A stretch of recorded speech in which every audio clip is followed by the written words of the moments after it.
നമുക്ക് അജയുടെയും ഭൂമിയുടെയും വരാൻ പോകുന്ന ദിവസങ്ങളെ നല്ലൊരു കഥ ആയിട്ടാലോ. വീഡിയോ ഇഷ്ടപ്പെടുവാണെങ്കിൽ ഒന്ന് ലൈക്ക് ചെയ്ത് ഹൈപ്പ് ചെയ്യാൻ മറക്കരുതേ. അതോടൊപ്പം തന്നെ ആദ്യമായി കാണുന്നവരാണെങ്കിൽ സബ്സ്ക്രൈബ് ചെയ്യാനും മറക്കരുത് കേട്ടോ. അങ്ങനെ ഒടുവിൽ ഭൂമി തൻ്റെ കഴുത്തിന് പിന്നിലെ ആ മറവൊക്കെ കാണിച്ചു കൊടുക്കുമ്പോഴത്തേനും സത്യനാഥൊക്കെ അമ്പരന്ന് പോയി. തൻ്റെ മോളുടെ കഴുത്തിന് പിന്നിൽ ഇതുപോലെ ഒരു മറുകുണ്ടായിരുന്നു. അപ്പോൾ അവൾ കാണിച്ച അടയാളങ്ങളൊക്കെ വെച്ച് ഇവള് തൻ്റെ മോളാണ്, തൻ്റെ സുമിത്രയുടെ മോളാണ്, മോളെന്നും പറഞ്ഞുകൊണ്ട് വിളിച്ച് ഓടി വന്ന് കെട്ടിപ്പിടിക്കുവാണ് സത്യദാസന്. കാരണം അയാൾക്ക് ചിന്തിക്കാൻ പോലും പറ്റില്ല, ഇത്രയും നാളും തൻ്റെ കൺമുന്നിലുണ്ടായിട്ടും തനിക്ക് ഇവളെ കണ്ടെത്താനായിട്ട് പറ്റിയല്ലോ എന്നൊരു ചിന്ത. അപ്പോഴേക്കും മുത്തശ്ശി ചോദിച്ചു, മോളെ ഇത്രയും കാലം നീ എന്തുകൊണ്ടാണ് അത് പറയാതിരുന്നേ? എന്തായിരുന്നു കാരണം? നീ ഇത് ഞങ്ങളോട് ഒരു വാക്ക് പോലും പറഞ്ഞല്ലോ. അപ്പോഴാണ് ഭൂമി പറയണേ, അതെ എൻ്റെ അച്ഛൻ എഴുതി വെച്ചിരുന്ന ആ ലെറ്ററിൽ ഈ കാര്യങ്ങളൊക്കെ ഉണ്ടായിരുന്നു. ഇപ്പോഴാണ് ഞാനും അറിയണേ. എനിക്കും ഇതിനെക്കുറിച്ച് കൂടുതലായിട്ടൊന്നും അറിയണ്ടായിരുന്നില്ല. ഇപ്പോഴാണ് ഞാനിതൊക്കെ മനസ്സിലാക്കണേന്ന് പറഞ്ഞു. അതുകൊണ്ടാ. അല്ല, ആരായിരിക്കും നിന്നെ ഈ വിധമാക്കിയത്? ഇത്രയും കാലം നീ ഈ വീട് വിട്ട് നിൽക്കണമെങ്കിൽ അതിൻ്റെ പിന്നിലൊരു കാരണം കാണുമല്ലോ എന്ന് ചോദിച്ചു കഴിഞ്ഞപ്പോഴാണ് ഭവാനിയുടെ അടുത്തേക്ക് എന്നിട്ട് കാര്യങ്ങൾ പറയണേ.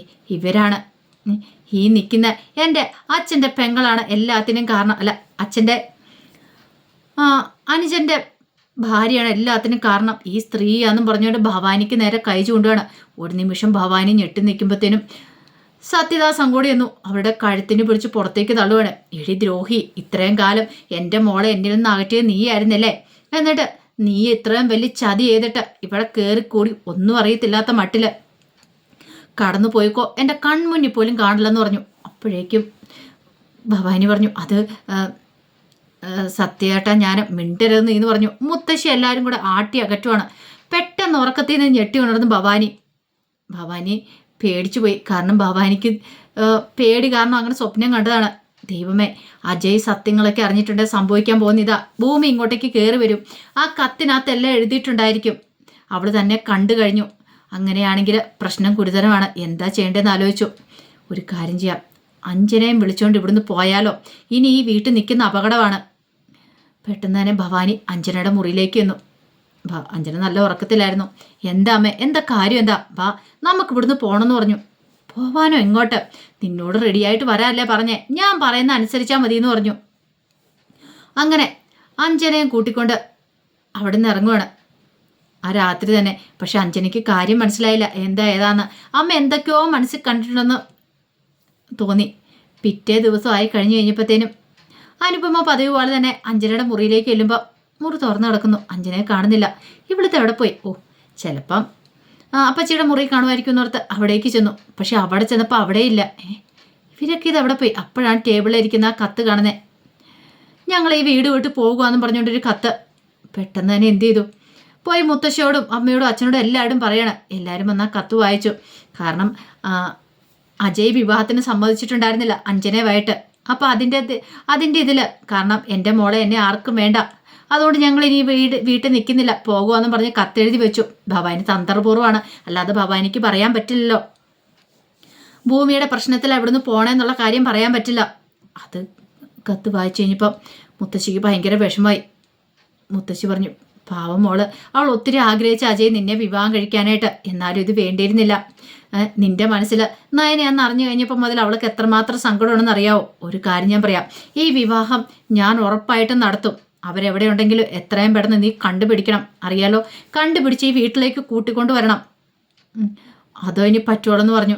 അല്ല മുത്തശ്ശി, അത് പിന്നെ ഞാൻ ഇനി ഒരു കോംപ്രമൈസിന് ഞാൻ തയ്യാറല്ലെന്ന് പറഞ്ഞു. അതും പറഞ്ഞ് മുത്തശ്ശി മുറിയിലേക്ക് പോയി. കുറച്ച് കഴിഞ്ഞപ്പോഴത്തേനും സംഗീതയൊക്കെ വന്ന് സ്വാഭാവികം മുത്തശ്ശി ആശ്വസിപ്പിച്ചു. അമ്മ ഇങ്ങനെ സങ്കടപ്പെടാതിരിക്കുക, അവൻ അവരെവിടെ ഉണ്ടെങ്കിലും കൂട്ടിക്കൊണ്ട് വരും. ഫോണിലേക്ക് വിളിച്ചു കഴിഞ്ഞപ്പോൾ ഫോണൊക്കെ സ്വിച്ച് ഓഫാണ്. അമ്മ ഇങ്ങനെ വിഷമിക്കാതിരിക്കാനൊക്കെ പറഞ്ഞു. അമ്മ വന്ന് ആഹാരം കഴിക്കാൻ പറഞ്ഞു. എനിക്ക് ആഹാരമൊന്നും വേണ്ട, അവരെ കൂട്ടിക്കൊണ്ട് വരാതെ ഞാൻ ആഹാരമൊന്നും കഴിക്കില്ല എന്ന് പറഞ്ഞ് മുത്തശ്ശി വ്രതം തുടങ്ങി. കുറച്ച് കഴിഞ്ഞപ്പം അജയനെ വിളിച്ചിട്ട് കാര്യങ്ങൾ പറയാണ് സംഗീത. ഒടുവിൽ അജയ് വീട്ടിലേക്ക് വന്നിട്ട് പറഞ്ഞു, മുത്തശ്ശി അവരെവിടെയാണെങ്കിലും ഞാൻ കൂട്ടിക്കൊണ്ട് വരും. എടാ, കൂട്ടിക്കൊണ്ട് വന്നിട്ട് കാര്യമില്ല. അവളെ വിവാഹം കഴിക്കാൻ നീ തയ്യാറാണോ? എനിക്കതറിയണം. ഞാൻ ആഹാരം കഴിക്കണമെങ്കിൽ അത് മാത്രമേ ഉള്ളൂ ഇനി. അല്ല, ഞാൻ ഒരു പിടി ആഹാരം പോലും ഈ വീട്ടിൽ നിന്ന് കഴിക്കില്ല എന്ന് പറഞ്ഞു. അത് കേട്ടത് അജയ്ക്ക് എന്ത് ചെയ്യണമെന്ന് അറിയില്ല. ഒടുവിൽ അജയ് ഒന്നും മിണ്ടാതെ അങ്ങോട്ട് ഇറങ്ങിപ്പോയി. സൗഭാഗ്യം മുത്തശ്ശി പറഞ്ഞ് കണ്ടില്ലേ, അവൻ ഇപ്പോഴും അവളെ സ്വീകരിക്കാൻ തയ്യാറല്ല. അജയുടെ മനസ്സിലൊരു ചിന്തയുണ്ടായിരുന്നുള്ളൂ, അവിടെ എവിടേക്ക് പോയാലും കണ്ടെത്തണമെന്ന്. പിന്നീട് ഭൂമി ഒരു കാര്യം തീരുമാനിച്ചു. തൻ്റെ പിന്നാലെ തന്നെ കൊലയാളിയുണ്ട്. അവരുടെ ലക്ഷ്യം ആ കത്തുമാണ്. ആ കത്തിനകത്ത് എന്തൊക്കെയോ രഹസ്യങ്ങളുണ്ട്, എന്താണെന്നറിയണം. പക്ഷേ എങ്കിൽ ആ കത്തിനകത്ത് അച്ഛൻ കൂടുതലായിട്ടൊന്നും എഴുതിയിട്ടില്ല. തൻ്റെ പിന്നീട് കൊലയാളി ഉണ്ടെന്ന് അറിയത്തുള്ളൂ. പക്ഷെ അച്ഛനെ കൊല ചെയ്യുകയാണെങ്കിൽ അയാൾക്ക് അതിൻ്റെ ഒരു മോട്ടീവ് കാണുമല്ലോ. ഒരു പക്ഷെ അമ്മയ്ക്ക് അറിയാവോന്ന് അറിയില്ല.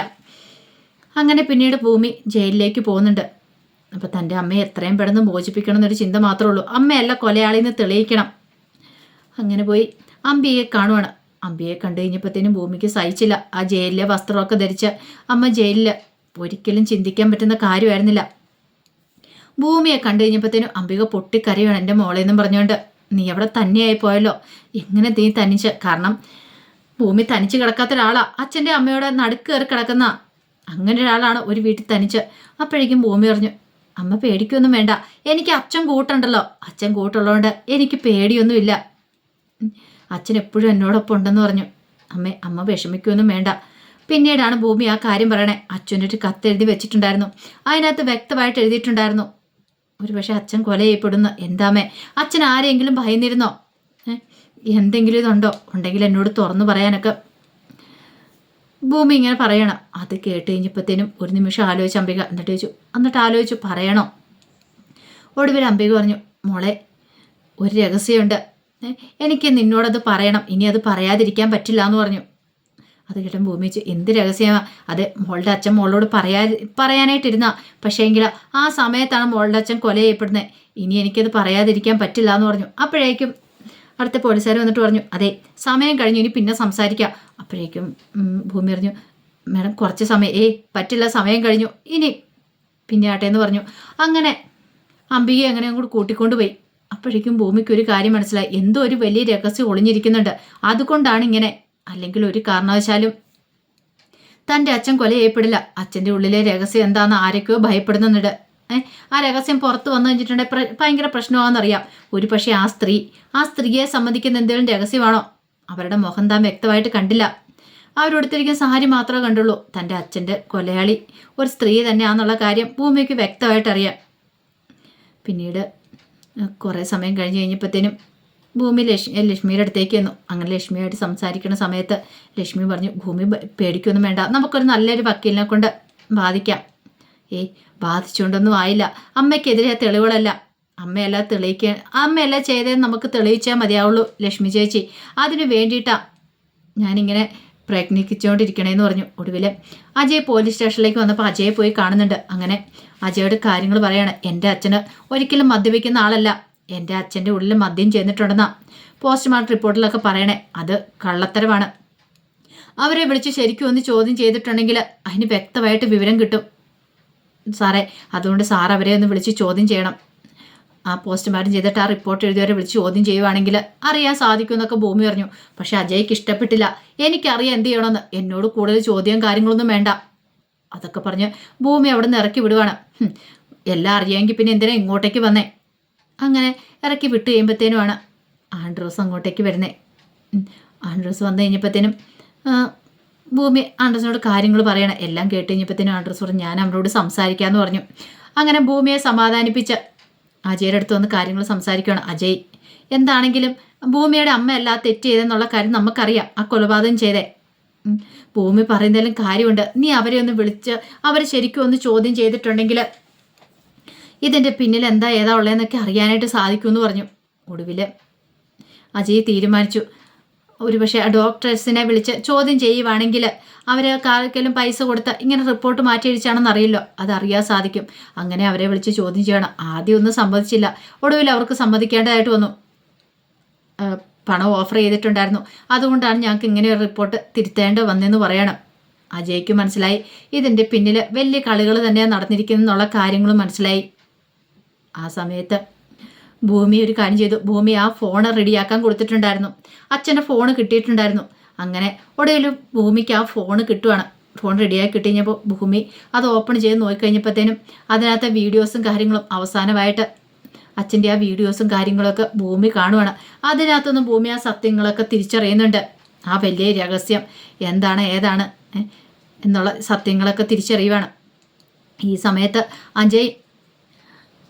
അഞ്ജനെ ഭവാനി എവിടെയാന്ന് അന്വേഷിച്ച് കണ്ടെത്തുവാണ്. അങ്ങനെ ഒടുവിൽ അവരുടെ അടുത്തേക്ക് ചെല്ലുവാണ്.